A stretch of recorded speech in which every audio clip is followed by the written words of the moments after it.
Hi, everybody. Good evening. My name is Jonathan Schwartz, and I'm here tonight to introduce one of this year's honorees and my own grandmother, Joyce Pomeroy Schwartz.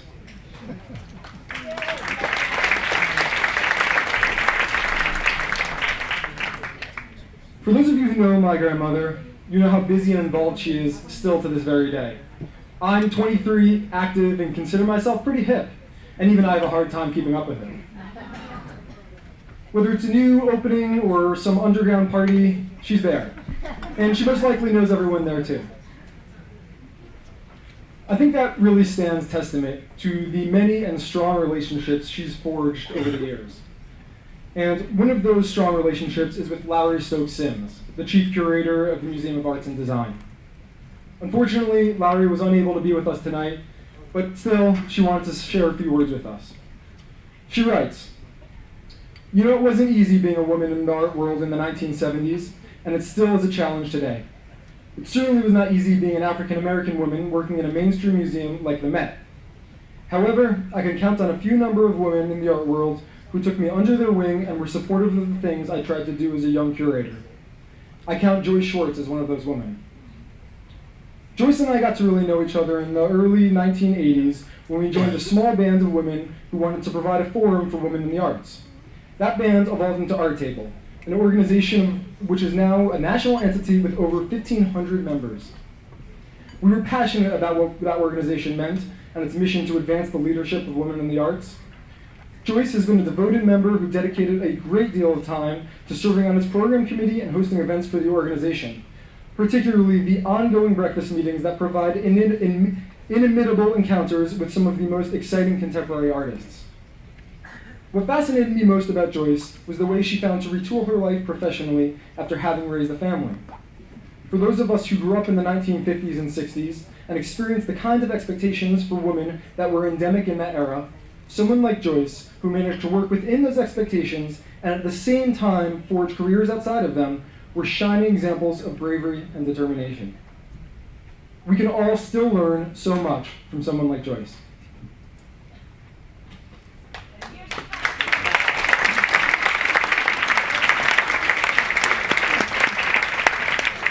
So, considering my grandmother's high energy and deep professional commitment, shorter than me height, I think it's clear how much she's been able to accomplish throughout her lifetime as a mentor, as a pioneer, and as a promoter of the arts. To me, that's why we're here tonight, to celebrate her continuing contributions to the art world that have really made it a place for everyone. Old and young, rich and poor, experienced or amateur, it doesn't matter. It's arts, and it's for you. So without further ado, I'm proud to introduce my grandmother, Joyce Pomeroy Schwartz.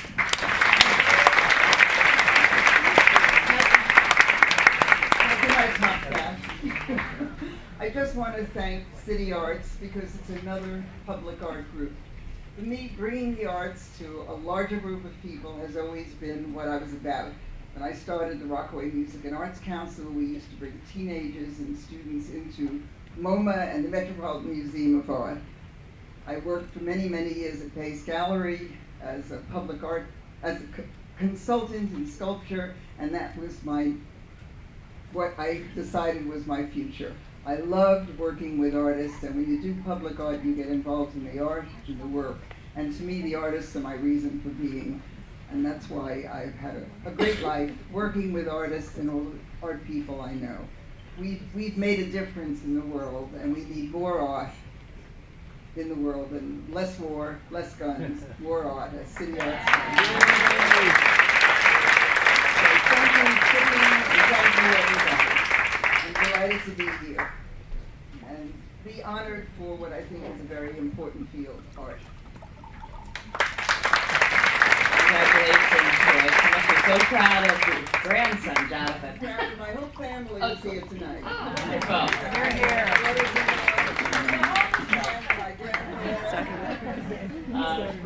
Once again, congratulations. Sid, you want to enter for a minute? Go ahead. Okay. All right. We're going to interrupt our flow for just one moment with our honorees because we do have a special guest here. Would you all please welcome Manhattan Borough President Gail Brewer, who is going to present an official proclamation to City Arts. Oh, my God. Oh, that's what you were giving me. All right, we have to, so we're ad-libbing here. I missed your cue. All right, once again, congratulations. Okay, we'll roll with it. That's what we do.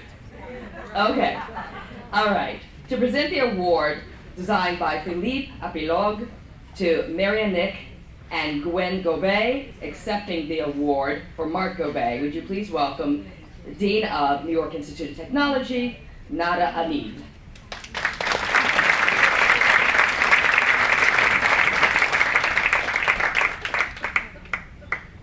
Last week, at the small reception that City held for tonight's award recipients, we were admiring some of the silent auction pieces, and we could all feel Mark's presence. His spirit was there, marveling over the art and the lively conversation. Mark Gobet was a visionary whose emotional branding concept touches everything we do, whose fascination for beauty, colors, the visual arts has produced incredible masterpieces and has impacted all of us. A design giant, un géant, a dreamer, a child at heart, a believer in the power of imagination and creativity. Mark, you are here with us again tonight. And Marianique, this award is for you. You deserve it too, 1L2.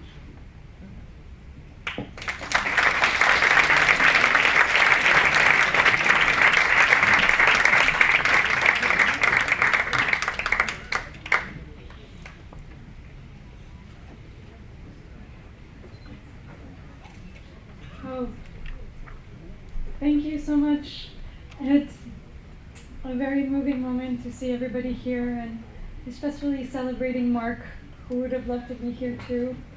And it's a great way to remember Mark through the arts and also through youth, because he was such a person of curiosity and always asking questions and trying to learn about everyone that he met, and was so inspired by everything that he saw. And it's a little overwhelming, but thank you so much.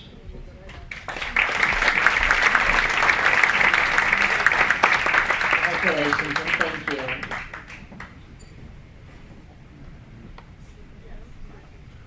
Our next recipient is Barbara Koppel.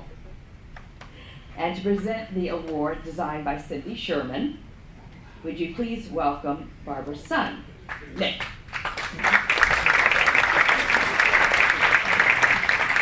Good evening, everyone. I just feel so honored to be here tonight to be able to present the City Arts Award to someone who is so special in my life, my mom. City Arts is such an incredible organization. It allows youth to find their creative voices, to learn about self-expression, and to sublimate their life experiences and their stories into beautiful art. My mom, through her filmmaking, has dedicated her life to telling stories. All sorts of stories, about all sorts of people. From coal miners in Kentucky in her film Harlan County, USA, fighting to unionize so that they can gain adequate pay to support their families, all the way to the country rock mega duo, the Dixie Chicks, who in their films Shut Up and Sing, fought for their freedom of speech and fought for protection for their freedom of speech. And she does this through a really compassionate lens, through honesty. I do something totally different. I'm not in arts at all. I work in psychiatry. Well, I bring with me her interest in understanding what makes us human and weaving together honest, meaningful narratives. And I hope to bring that to my patients every day. And I think it's a really good example of how important the arts are and how the arts inform every single arena of our lives. And I'm just so incredibly proud of my mom, her dedication to people and to telling stories, to giving people who don't have a voice, and to sharing their stories with others as a way of bringing us all close together. So it's a real treat to present an award to someone who's given so much to me. It's a very heavy award.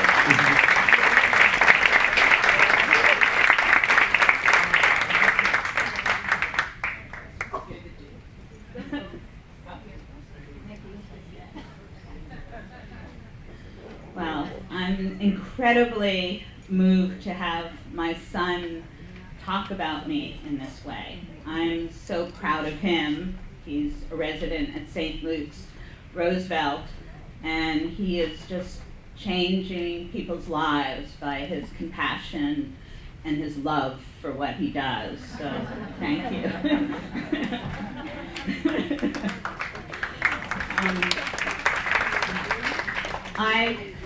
I was chased by this woman to do this. I came here last year, she's my neighbor, and had a wonderful time, met wonderful people, and never thought in my wildest dreams I would be up here. But her persistence and her passion won me over. So, and then she also, you're the one. But she also said, so, if you could have any artist make something for you, who would you want? And so I said, Cindy Sherman and Ziggy, of course. And I think they did a beautiful job on this. Cindy was my neighbor for 12 years, and Ziggy lives right down the street from me. So I feel very honored. I think that CITYarts is amazing. And I know we live with a lot of challenges, both professionally and politically in our lives. And that's why communities like this are so vital. We need communities like this to lean on, to learn from, and of course tonight to celebrate with, because none of us can do this alone. And I also realize the work and the effort that goes in, even in putting something like this together. So I have an award I am giving out. Wait, where is she? Please come back. Come back. Ooh la la, she has a big bag here. Wait. Full of surprises. So I have an award. Nick and I put our heads together and we thought, what would you like after this, doing this? And we thought perhaps a massage from Bliss, a 75-minute massage for you to relax. You are so beautiful with people. You have so much passion, and love you so much. Happy birthday, John Austin.